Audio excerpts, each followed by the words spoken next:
Então lá estava eu, inocentemente fazendo minhas coisas de Kraven, Filha da puta, Kraven! quando alguém que não será identificado me mandou na DM um gibi brasileiro que, segundo dito ser humaninho, é bem ruinzinho. E como minha curiosidade mórbida é bem maior que o meu bom senso, resolvi dar uma conferida. Eis que tomei conhecimento de um site chamado Fliptrue. E eu nem conhecia esse Fliptrue, mas gostei bastante do site. É um lugar que hospeda uma paulada de gibi independente brasileiro e tem gente lá que desenha muito bem. Tipo, sério, só de bater o olho já vi vários gibis com traços lindos, nem ideia se as histórias são boas, mas por Deus a arte é ótima. Já até favoritei porque quero dar uma explorada pra ver o que mais eu acho. Quer dizer, na melhor das hipóteses, encontro gibis que eu posso gostar, recomendar e dar visibilidade pra artistas bons. Na pior, talvez ache aquele tipo específico de ruim que a gente gosta de ver e dar uma risada. E como esse foi o gibi que me fez conhecer o site, por que não começar por ele, né? E já tô vendo gente dizendo, mas Kraven, você disse que não fala de BR. E quanto a isso eu respondo, eu disse que não falo de local BR. Eu nunca disse que não podia falar de gibis e filmes BR, ainda mais porque eu estaria falando de obras, não de pessoas. Também quero estabelecer umas regrinhas da casa antes da gente começar. Quando for pra eu criticar um gibi, eu não vou falar o nome dos autores, roteiristas envolvidos, porque eu não quero transformar isso aqui em uma caça às bruxas. O rolê aqui é falar da obra, não das pessoas que fizeram. Mas se for pra recomendar o gibi, se eu gostar do gibi, eu falo sem problema seu nome, afinal, boas obras precisam ser estimuladas. E também deixo claro aqui que não é pra ir encher o saco das pessoas, eu não apoio isso de forma alguma. E se você faz isso, eu não te quero na minha comunidade. A gente aqui pode criticar a obra, fazer piada sobre, dar uma zoadinha nela, mas isso é direcionado à obra, não à pessoa. Ah, e também, se alguém aqui ficar pistolinha porque fiz piada sobre seu gibi, saiba que o uso justo dentro do YouTube inclui críticas, comentários e resenhas. E também até nossos tribunais já concluíram com todas as letras que se você deliberadamente está exposto ao público, você está naturalmente mais exposto a críticas e tem que lidar com isso, querido. Então não me vem com essa de ameaçar processo na DM, que eu sou advogado e sei muito bem que se você tentar me processar por criticar seu gibi, o máximo que você vai fazer é dar dinheiro pro seu advogado e pra mim. E também eu sou um filho da puta vingativo e pode crer que se você tentar vai rolar pedido contraposto pra me dar dinheiro por me fazer perder meu tempo. Pra maioria das pessoas, processo é estresse, pra mim é literalmente cotidiano, então não me afeta em nada, querido. E também se você faz gibi e não quer que façam crítica ou piada, não publica na net, né, cara? Básico. Mas bom, hoje eu vou dar uma olhada no gibi que me mandaram, um que se chama Ferramenta, que pelo jeito foi publicado no Fliptrue em abril de 2025. E desde então não teve nenhuma continuação ou atualização, então isso é o que a gente tem pra essa história. E bom, na capa temos esse cara que parece suspeitamente com o Keltas do Warcraft, só que sem as bolas.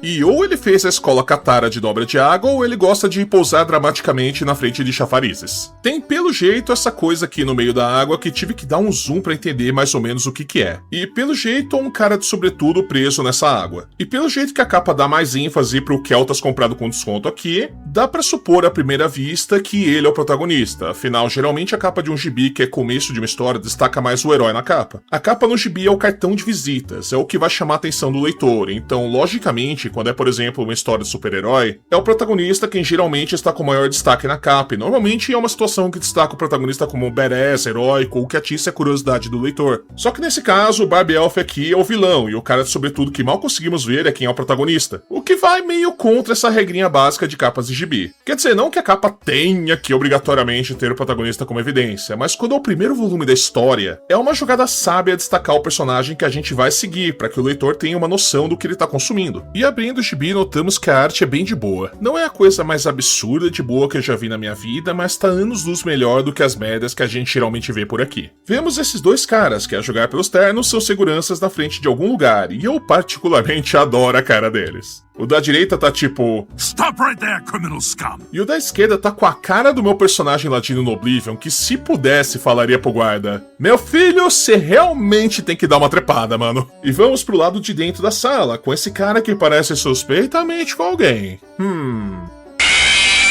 Não sei muito sobre ele, mas acho que ele tá jogando Stardew Valley e fazendo uma plantação de batatas irresistíveis que um corvo muito lindo vai fazer um empréstimo surpresa mais tarde. No entanto, seja lá quem tá vindo, resolveu chamar a atenção do único jeito civilizado, chutando a porta, baculejando segurança e ficando bem à vontade. Sinto muito, senhor prefeito, mas eu vim exatamente para perturbá-lo.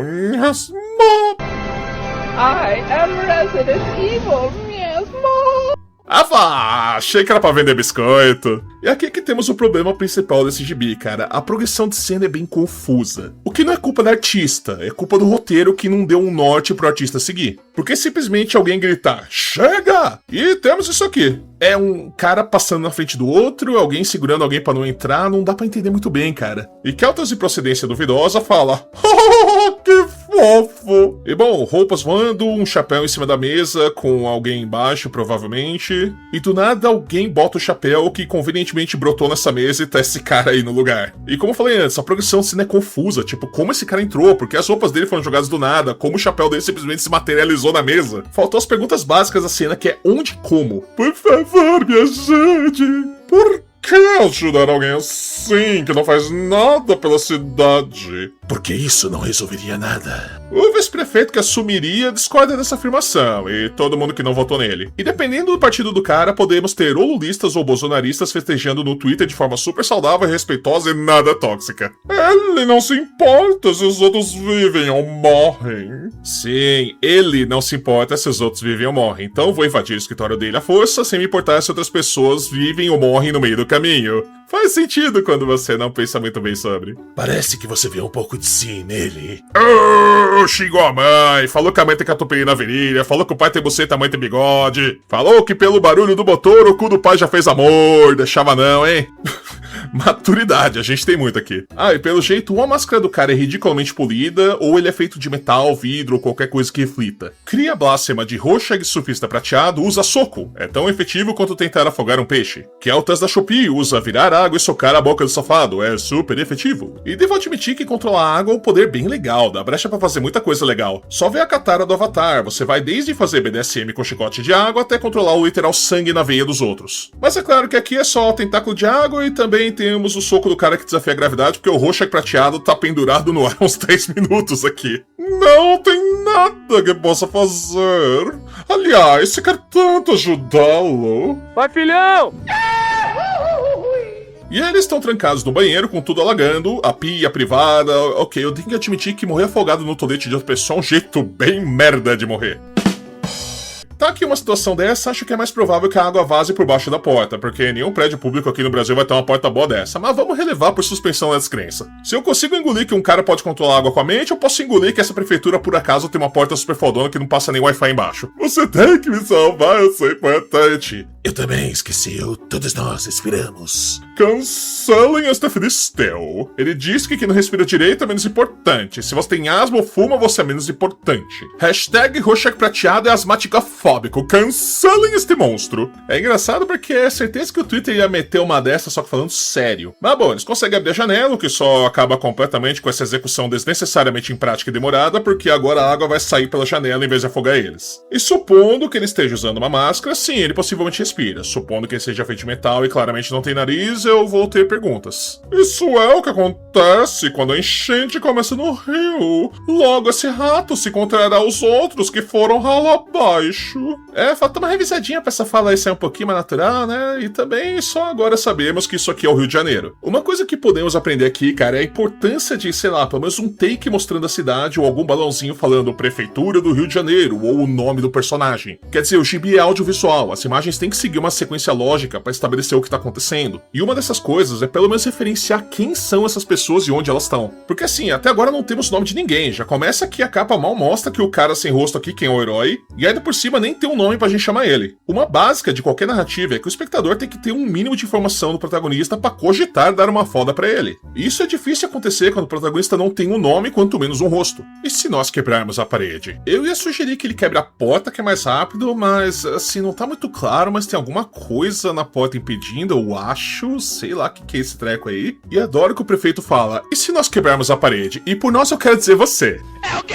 E pelo que entendi, o chuveiro quebra, o lugar fica todo alagado da cabeça aos pés, mesmo com a janela aberta. Upsi. E o surfista prateado comprado com um mercador de rua duvidoso na 25 de março resolve finalmente tentar derrubar a porta por dentro. O que é meio estranho tendo em vista que se o lugar tá alagado, ele não conseguiria impulso pra fazer isso embaixo da água. Mas enfim, chutão na cara. Guardas! Parece que um treco tá quebrado. Não sei o que é isso, mas tá quebrado e o Keltas não gostou. Shablowson! Ok que com essa mão aí desse jeito, parece mais que ele deu um poke na cara do cara de leve do que um soco.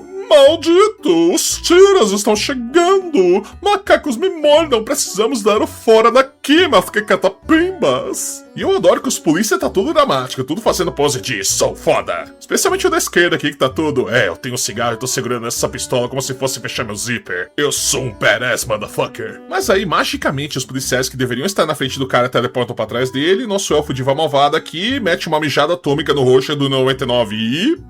Mano do céu.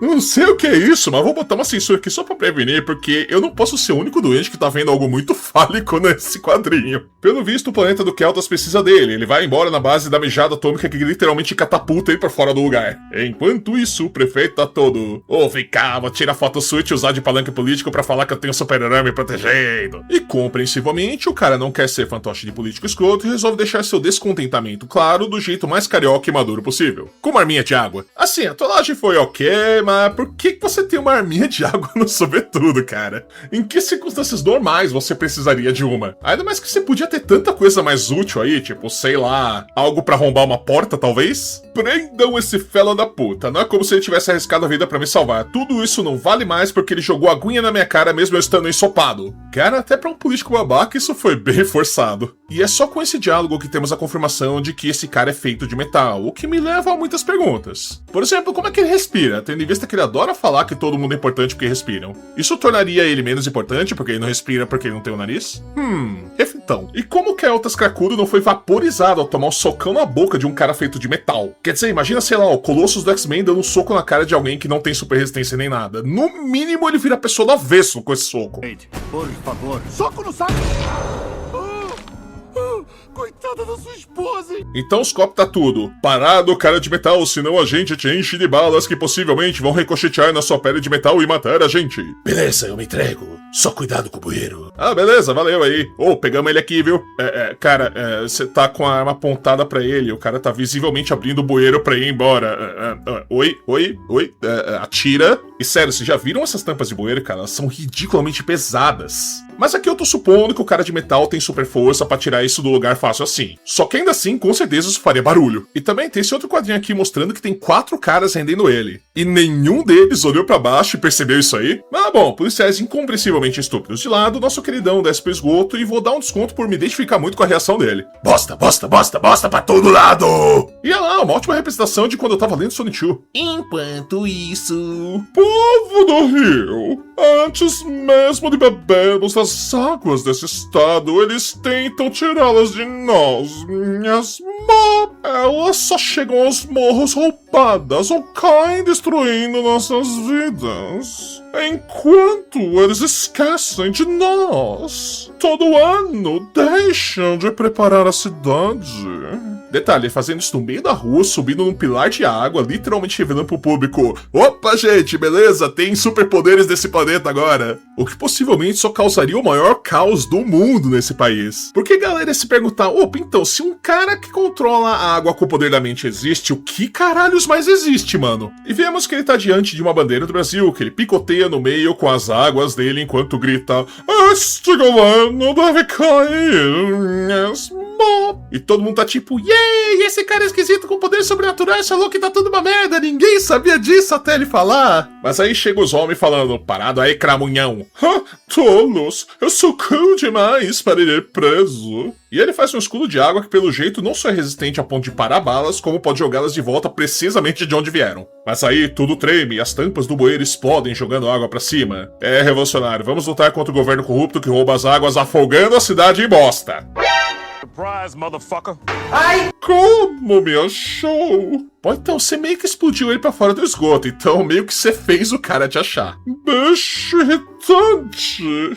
Vai tentar se esconder? Não, ele tá atrás do carro porque a vista tá boa, né, animal? Não, o cara tá em parafuso, tacando jato de água com bosta dele pra todo lado, mas ele nunca antecipou o pior inimigo de um dobrador de água. Chavada de fenda na cara! E o Cop lá fica tipo: por que tu salvou esse ser? Ué, esqueceu que ele também respira. Brother, tu tá mandando essa pra polícia do Rio de Janeiro, sério? Tu claramente não entende que eles não têm o luxo de ter superpoderes. Pra um policial que é um ser humano normal e frágil, sem superpoder, com boleto pra pagar e boca pra alimentar, não tem como meter essa de toda a vida é importante, eu não vou matar ninguém nunca. Pra eles, sim, uma família vai ter que chorar que seja do bandido. Quem se importa se alguém assim morrer? Ah, então você concorda com ele? Não, é capacidade argumentativa de uma barata, né? Porque claramente o policial não quis dizer isso. Uma coisa é você deixar um ser humano normal roubando um mercado que pode ser reabilitado viver. A outra é deixar um maníaco raivoso, com superpoderes, viver pra matar uma quantidade estratosférica de gente no futuro, e que nenhuma prisão, ainda mais aqui no Brasil, vai segurar um maluco desse. Uma coisa que eu não gosto muito de histórias do super-herói é que é 880 na maioria dos casos. Ou é um psicopata maluco que nem o Punisher, ou é um idiota arrogante como o Batman que prefere ver todo mundo morrer do que se tocar que tá matando mais gente, deixando os inimigos superpoderosos e claramente redimíveis e ver do que só quebrando um pescocinho rapidão. Isso porque eu gosto desses dois personagens. Mas não é porque eu gosto deles que eu não posso ver que os métodos deles têm falhas. O Punisher corre o risco de mandar inocentes pra cidade do pé junto, como aconteceu naquele filme do Punisher Warzone, onde ele mata sem querer um policial disfarçado infiltrado numa gangue. Ou seja, devido aos métodos brutais e inconsequentes dele, um policial morreu na linha de serviço. No mesmo sentido, Batman deixou o Coringa viver, preencher cemitérios, causou danos inacreditáveis tanto às pessoas próximas dele quanto a incontáveis inocentes. E pelo jeito, esse cara aí do gibi segue a mesma linha do Batman de deixa todo mundo viver porque todas as vidas importam. Mas caso algum dia esse gibi continue, o que eu acho bem provável, já que faz um ano que isso foi publicado e não teve um peido de continuação, eu gostaria de ver se essa visão idealista dele se mantém quando confrontada com a realidade cruel e fria. E bom, gente, esse foi o gibi. Agora vamos às minhas opiniões sobre ele.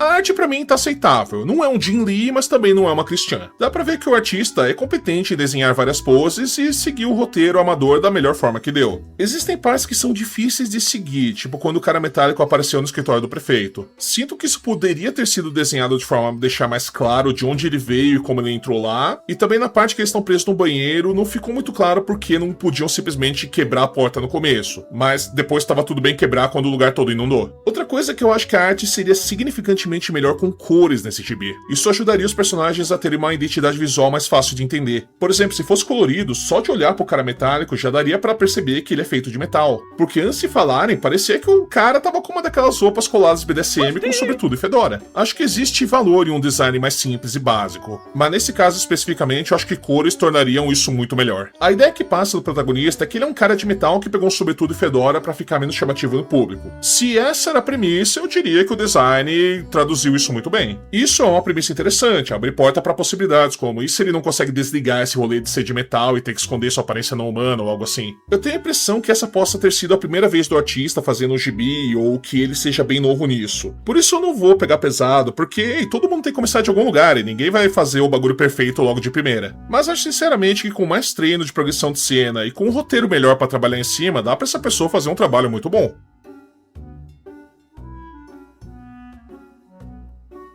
Agora a história, eu não vou mentir, ela é bem pão com pão, bem básica e infantil. De forma que eu posso resumir isso em uma frase. Cara com poder de água metido revolucionário ataca prefeito e é impedido por cara de metal e é isso. Os personagens são bem esquecíveis, tanto porque o design é bem genérico e nada chamativo, quanto porque a caracterização é inexistente. Diabos, a gente nem sequer sabe o nome desses caras. Eu tive que ficar inventando apelidos idiotas pra me referir a eles. E não tem como odiar ou amar porque não tem o que odiar ou o que amar. São personagens genéricos fazendo coisas de vilões/heróis genéricos, é isso. E assim, por mais que isso seja um one shot provavelmente, a gente precisa saber o mínimo do mínimo pra dar uma foda pra história. Como por exemplo o maldito nome das pessoas. Não que você tenha que dar a biografia toda do herói logo de cara, dá pra fazer um mistério em cima de como ele conseguiu esses superpoderes e ir revelando aos poucos. Mas logo de cara o que temos que saber é quem é esse cara, o que ele pode fazer. E ele ser feito de metal dá brecha pra muita coisa legal que podia ter sido melhor explorada. Imagina se por exemplo ele é feito daquele metal líquido que se transmuta em coisas, tipo o T-1000 do Exterminador do Futuro 2, isso daria brecha pra muita coisa criativa. O herói não precisa ser um saco de poderes como Superman pra fazer algo interessante. Às vezes ter um poder só que possa ser usado de formas criativas dá margem pra muito mais coisa. Pegar um exemplo dos dobradores de elemento do Avatar, eles têm acesso a um único elemento específico, exceto, claro, o Aang, mas eles usam essa limitação de um elemento pra serem criativos com o que eles têm. Dobrador de ar pode fazer uma esfera de ar pra surfar por aí, dublador de água pode controlar a água do sangue, dublador de fogo pode transformar fogo em raio, dublador de terra pode dobrar metal e literalmente surfar em ondas de terra. No caso desse vilão, dá pra fazer tanta coisa interessante do que só soltar jato de água e tentáculos de água nos outros. Imagina se ele, por exemplo, conseguir fazer discos de água que giram rápido e picotam coisas, ou usar a água do rio em volta dele pra cercar ele mesmo de uma armadura que parece um monstro gigante. Cara, dá pra meter o louco legal com isso, ainda mais se você pensar que o planeta é 70% água, significando que o cara tem a maioria do planeta sob seu comando. E o lado bom do gênero super-herói é que você pode ser absurdo e ridículo à vontade. Você pode ter coisas absolutamente insanas, como um deus nórdico lutando com um bilionário de Power Armor contra uma entidade cósmica comedora de planetas, que tem um capacetão rosa ridículo, e ainda assim isso faria todo sentido dentro do gênero de super-heróis. E outra coisa,